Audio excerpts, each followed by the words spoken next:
All right, then let me tell you something about special Connect satellite broadband.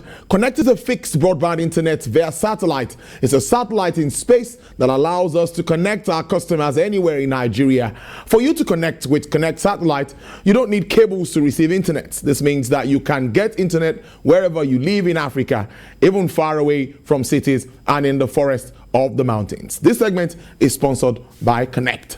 Moving on now, the prosperity of any economy depends largely on its business climate, the ease at which individuals and business organizations can carry out their businesses without being afraid of harsh policies, suffocating institutional red tapes, intimidating regulatory procedures, corruption, among others.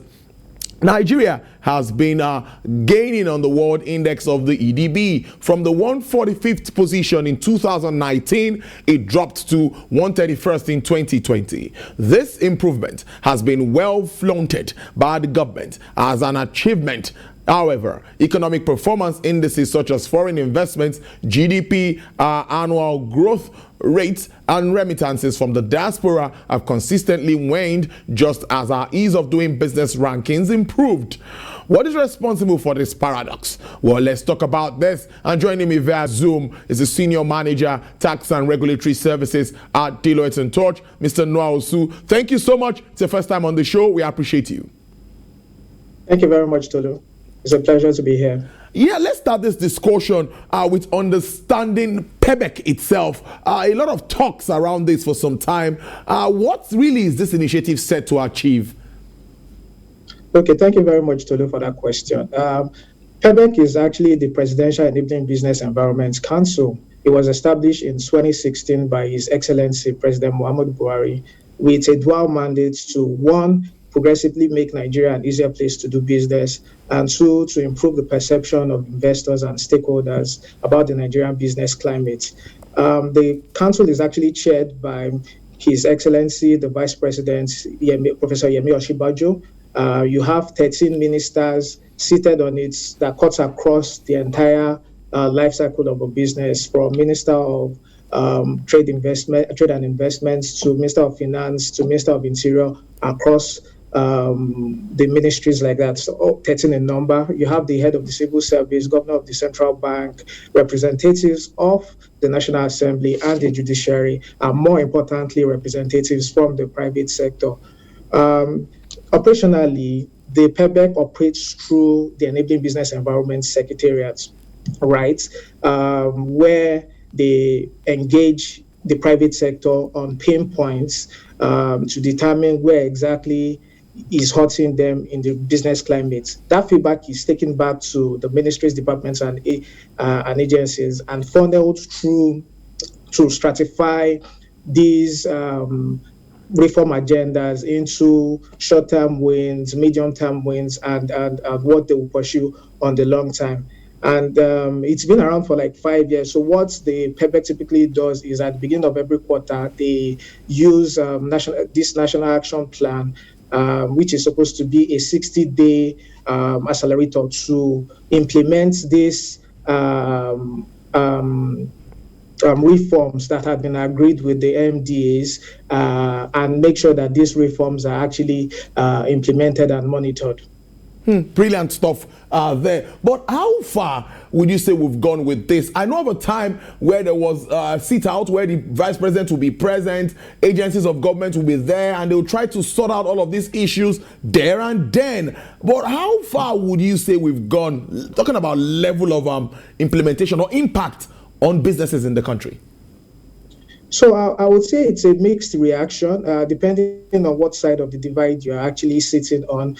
From where I sit, for instance, now I would say to an extent, yes, these reform agendas have actually hit the purpose in which it was intended. So you take, for instance, the implementation of the amendment of CAMA. Prior to 2020, for like 28 years, there has been no change in the Companies and Allied Matters Act.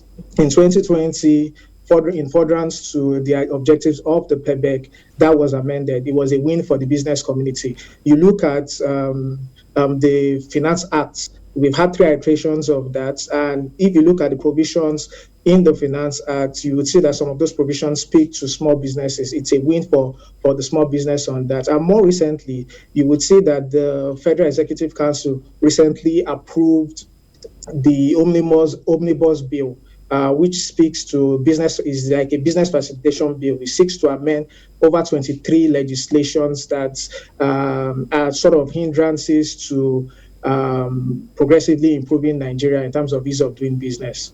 So yes, depending on the side of the divide, but from where I sit, yes, there's been a commensurate improvement in terms of impact.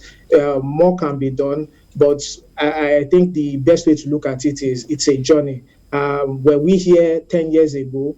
No, that's what we should do. There are certain things, initiatives you've seen that used to be like a pipe dream. Say, for instance, I'm a tax consultant, right?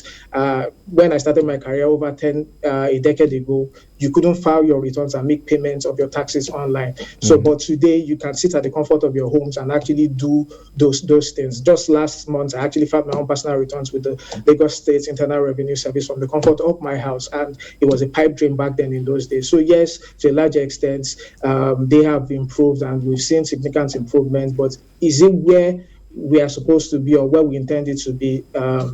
Not much can be said on that. Thank you very much for that. Now, MDAs, that's ministries, departments, and agencies of government, have a role to play, of course, key role to play, not just a role to play in actualization of this. And in many cases, we are journalists and we talk to business people. At times they tell us, these guys are frustrating us. Some will tell us, well, it's better than what it used to be. Yeah. So in your assessment, do you think they are working in tandem, or I don't know, are they supporting this initiative? Okay, yeah, thank you for that. That's a very profound question. It's something you get to hear all the time, really. You look at it from the perspective. So, in my own personal opinion, it's actually relative, right? Depending on, like I said earlier, depending on the side of the divide where you actually sit. So, some ministries, departments, and agencies are actually reform-minded than others. For the ones that are reform-minded, you will see the direct impact on the business environment. I cited an instance of the Federal Inland Revenue Service in terms of implementation of filing and payment of taxes. That has directly had an impact on me as a taxpayer and as a consultant as well. So for the reform-minded MDAs, it goes directly in proportional with the impact you get to see in the business community. So, but not much can be said with respect to, in terms of the tracking of the impact, in terms of the impact on the economy. So I think in 2017 PEBEC introduced an executive order 001, which is supposed to track transparency and efficiency of service delivery. That is being done. By the last reports that was issued, a number of those MDAs, maybe Federal Inland Revenue Service, Standard Organization of Nigeria, all ranked top on the list in terms of transparency and efficiency. But the question is, for those that don't rank top on that list, what is being done to them? It's not just about naming and shaming those agencies. There has to be punitive measures too for not pushing the reform agenda, because it's to the benefit of everyone at the end of the day. So what exactly is done at the end of beyond naming and shaming? I think much needs to be done in that regard. I think in terms of accountability of these MDAs to the reform agendas, sustained accountability, that needs to actually be in check as well. Yeah. All right, then let's look at this new one, the bill that has been approved by the federal government, and the aim is to make the environment friendlier, seeking National Assembly's consent. Can you make us understand what is this all about?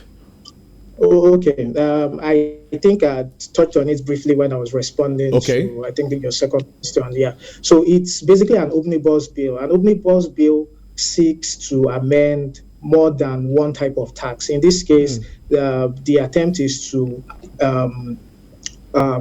amend over 20 taxes, I think 23 to be specific, right? It's been tagged the business facilitation bill.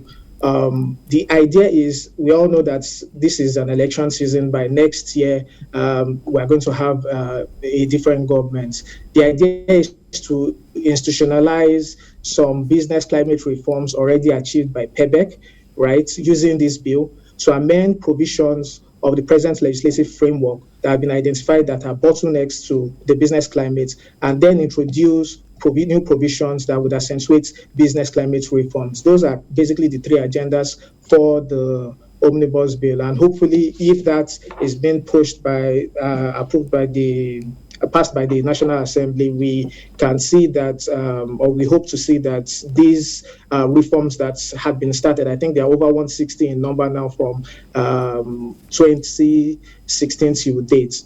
They're over 160 in number, so that we're going to see a situation whereby these reforms do not unravel, because there's every tendency that where a new administration comes in next year, most of these reforms, if they are not properly institutionalized, would begin to unravel. And that's what we don't want to see, going back to status quo.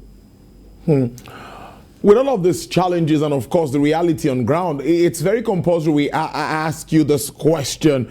What will be your projection for the business environment? A lot of issues we have to contend with here. Don't forget the global issues and, of course, what we grapple with as a country. There's insecurity here and all of that. What's your outlook for the business environment? Well, thank you, Tolu. You can't really run away from the issues Nigeria is currently facing. But in the midst of these issues, you realize that even the IMF has actually projected Nigeria to grow by 2.7% in 2022. The CBN has actually projected Nigeria to grow by 4.21%, even in 2022, in the midst of the insecurity, in the midst of inflationary and the foreign exchange issues. What then speaks to why they are anticipating the growth? I think the CBN actually called its own projection to the opening up of the Dangote refinery, right? They had assessed the impact of that happening on the prices of goods and services and already transposed a growth based on that.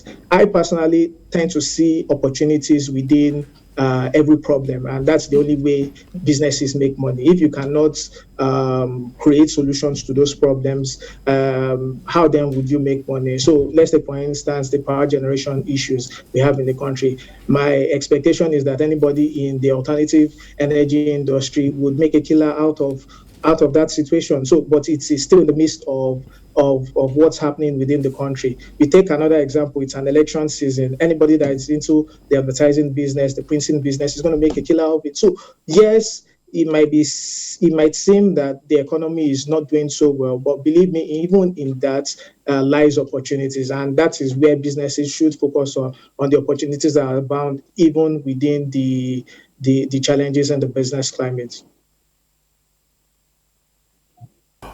All right, then. I think that's much we can take there. I must thank you for making us understand a lot of stuff around the ease of doing business initiative. We expect that this would... I just remembered something in 1 second before you go. At the time, registering businesses with the CAC and all of that was made so simple and all of that. But we still have complaints. Any comments with regards to that in just 1 minute? Okay, so I'm aware that the process was streamlined. I think there used to be 6 forms that were streamlined into one and then moved on to a particular portal. At that point, you could register your business within 48 hours. There's been numerous complaints in terms of not being able to do that. I'm aware that the PEBEC has just completed another 60-day cycle, which ended in 7th of April, right? The National Action Plan 7.0, amongst which was focused on this particular reform area, upgrading the company registration portal. My belief is that once we see the results of the National Action Plan 7.0, we can then assess the impact in terms of how well they've been able to upgrade that portal to make sure that that reform that had been completed in earlier years does not unravel. And in any case, I'm aware that even PEBEC has a reporting platform where I think it's reportgov.ng, where complaints with respect to such instances can actually be registered, and each of these MDAs actually have a reform champion seated in the ministries, departments, and agencies, not specific to the CAC in this instance, where they can lay verifiable complaints, and then they can seek redress based on that, because obviously it's going to be monitored from two angles: the reform champion on the part of the MDA and representative of the PEBEC, which is seated at the Enabling Business Environment Secretariat. Great stuff. Thank you so much, Mr. Noah Osu, Senior Manager, Tax and Regulatory Services, Deloitte & Touch. Hope to have you join us on the show anytime soon. Thank you so much. Thank you very much for the invite. Yeah.